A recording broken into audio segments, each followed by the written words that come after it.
Good afternoon. Welcome to a supplement episode of the Snackscast. Not necessarily episode 2, so maybe we'll call this like the show after the show, episode 101. I got some really positive responses and some feedback from the community, and I wanted to take the time to thank everybody for that, and let you know that I will be continuing on in this process and learning and growing. And I've scheduled some interviews with some very interesting people in Chicago for the rugby weekend while I'm there this weekend. So look for new content coming up. One of the responses I got was from one of my players that I've coached in the past who asked if I would ever consider doing a question and answer segment.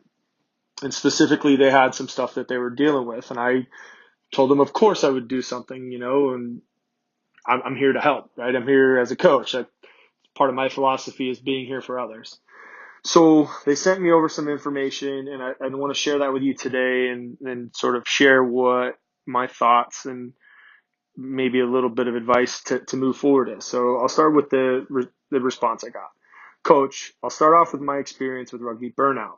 I was an executive board member at my university, treasurer my first year, then president the following of my rugby club. I had fun and made a lot of friends, but it was a really frustrating experience being an executive board member. We didn't have a lot of numbers. No one was coming out to practice. We had a hard time recruiting and difficulties with the university as far as using facilities for practices, let alone games. It also started affecting my academic career negatively for a little bit. During my senior year, I decided to step back from the club to do my own thing. I focused on getting my degree, working out, and to do other activities that didn't require the commitment like rugby did. After graduating, I ended up getting my engineering job, and I considered joining a rugby club again, but I ultimately decided to focus on getting a handle on how to do my job first. Now I'm back trying to get back into rugby, so I guess that part really isn't a question, but I thought I'd share my experience with you. So here's my real question. I've decided to run with a club this year. I've played in a tournament and a recent scrimmage with them this past weekend. I realized how much I missed the game, the community aspect, the camaraderie, and the banter. As far as my playing style goes, I feel confident in offense and in the scrums, but now I can't play defense like I used to back in high school. I feel like I've lost my, how would I describe, quote unquote, killer instinct to get low and make a tackle. Maybe it's partly that I'm kind of out of shape and need more conditioning, but do you have any advice on how to get back into the tackling mindset? Reading this and talking with this player, I have a couple things. And the first thing that stands out is the rugby burnout, because it most definitely affects your return to rugby when it happens. Rugby burnout is a very real thing for many of us in the sport, right? Especially those of us that commit more time and effort as committee members or board members or coaches, or referees as well, depending on what level of the game you're at. So oftentimes you put in all this extra effort off of the field, and it creates extra frustration for you when that effort isn't reciprocated on the field by your team members. That's a hard thing to deal with sometimes, and it's okay to get frustrated and to need to take a break, right? Those of you that step up are willing to do so to continue growing the game or growing your club or your organization, and that should come with some enjoyment. If the enjoyment's out of it and you need to take a break, that is okay. That's totally fine, and you should be able to take a break whenever you would like, whether that's for a couple days, a month, a week, an off season, whatever you need to do. That's okay to take a break. The key is to not end up hating the game so much that you don't come back. Okay, rugby's passionate recreation. For 99% of us that play the game, it's passionate. We're passionate people, and emotions run high. So sometimes you need a break to recharge those emotions and recharge those batteries. Okay, and I hear that with this player. He took some time to go out, try to organize his college club, just didn't quite work out the way he'd like it to do, so he took a break. The good thing is he's decided to come back. He's decided to continue playing on because he knew rugby was going to be there if and when he ever decided to choose to come back out again. I'm proud that he made that decision. And honestly, I wouldn't be less proud of him if he'd never made that decision, but he's a man now. He's grown into his adult life, and he's He's utilizing his decision-making skills, and he thinks recreation and fitness and activity is something that's important. And that's good. And I'm proud of him for making that decision. So then that plays into what we're hearing in the email as well, right? So he's decided to come back. One thing, he's decided to be a player, and that's okay, right? Just playing the game is okay. As long as you do the requirements that are required of you, right? You come to practice, you commit to playing for the team, and you pay your dues, right? You help the club out in that aspect. You don't have to be the president in order to help the club in that way. A solid dues paying member who's consistent year after year is almost better than a committee who tries to do a bunch of initiatives that ultimately don't get the effort or attention to detail on the backside that they need to be successful. If you have a club and you're just happy playing rugby and people are paying dues consistently and on time, and you can keep the lights on and the field lined, and if you choose to feed people after game and you can do that, that's awesome. So, I commend him for doing that. Now, the next question is, I would like to tackle the tackling issue. Now, at the surface level, it could just look like I'm just missing, right? Technically, I'm not getting low enough and I'm not doing that. But there's some things in play here that I think we need to acknowledge and recognize for every player that goes from youth to high school to college, then on to club rugby, and then subsequently on to representative rugby or international rugby if they choose that, right? Is the recognition that you're on another level, a different level, right? High school was one level. You had your friends. It was fun, about enjoyment. You learn the game. You learn some skills. You learn some basics. And then you go into college, and the game still about fun and enjoyment and camaraderie and friendship and all that good stuff, but the game's a little faster. Technique is important, right? People are stronger. People are coming into their own in their young adulthood. So you've got to match that, right? Same thing when you go from college to adult rugby.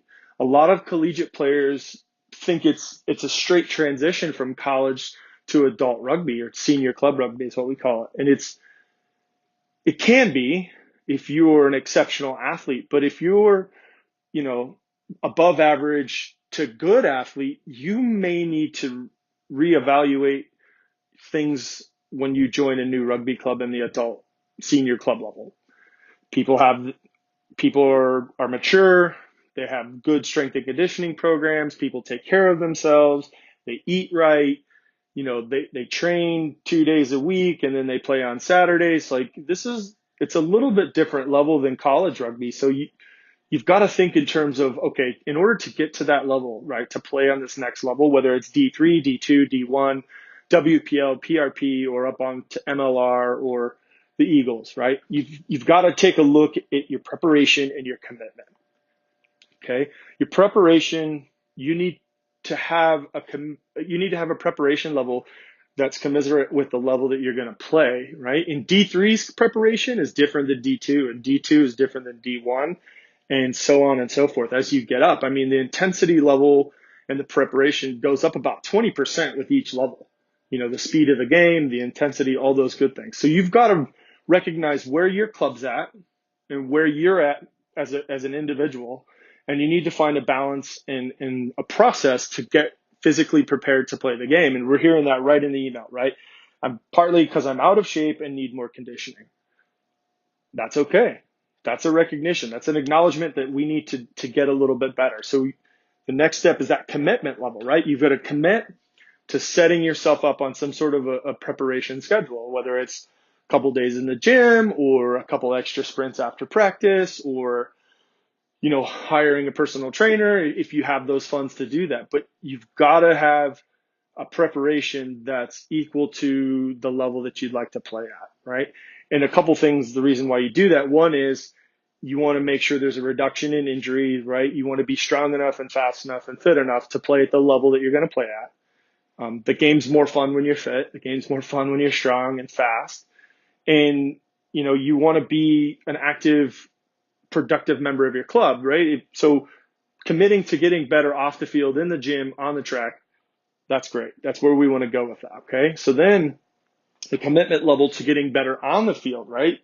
You look at what your practice schedule is. There's 2 days a week, right? We always have some time before practice where guys and gals are putting on their boots.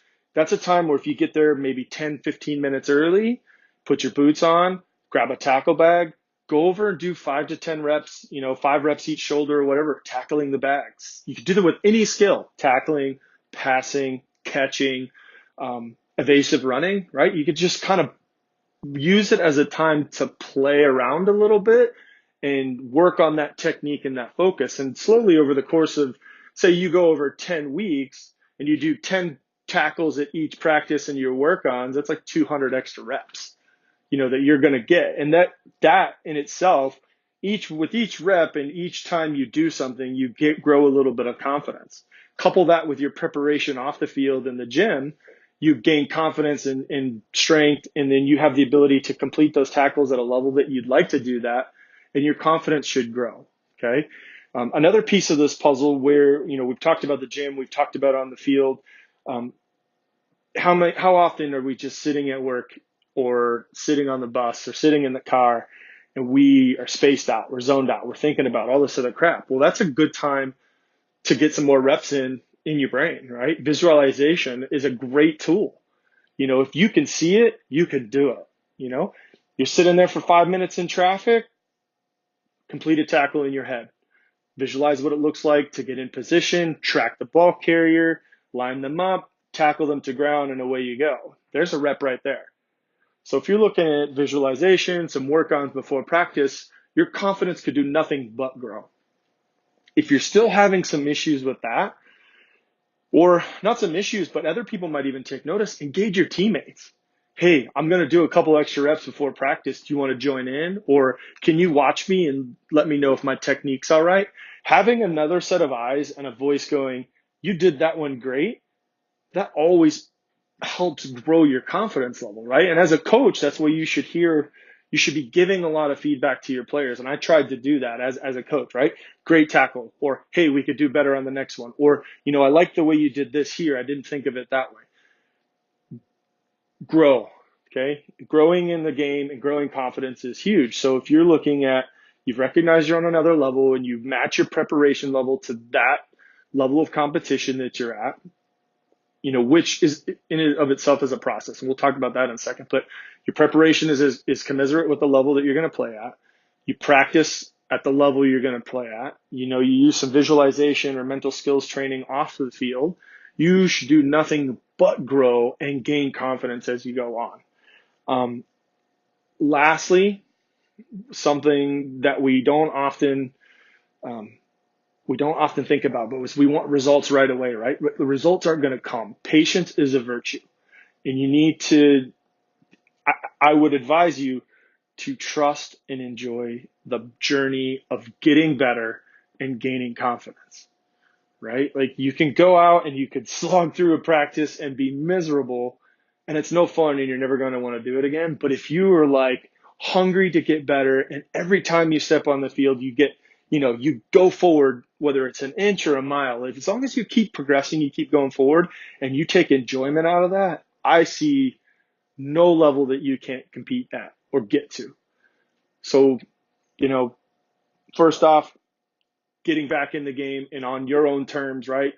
At the level that you want to play at, preparing for the level that you want to go to, whether that's D3, D2, D1, or higher levels of that, committing to getting better every day in the gym and on the field and even off the field when you're sitting in your car singing Katy Perry. Well, take a second and visualize a couple tackles or a couple passes, right? Because all of these things are transferable to any skill we do in the game, just like we talked about before, and then ultimately enjoy it. Enjoy the ride. Have fun. And I hope this helps you, with you, man. Have a good day.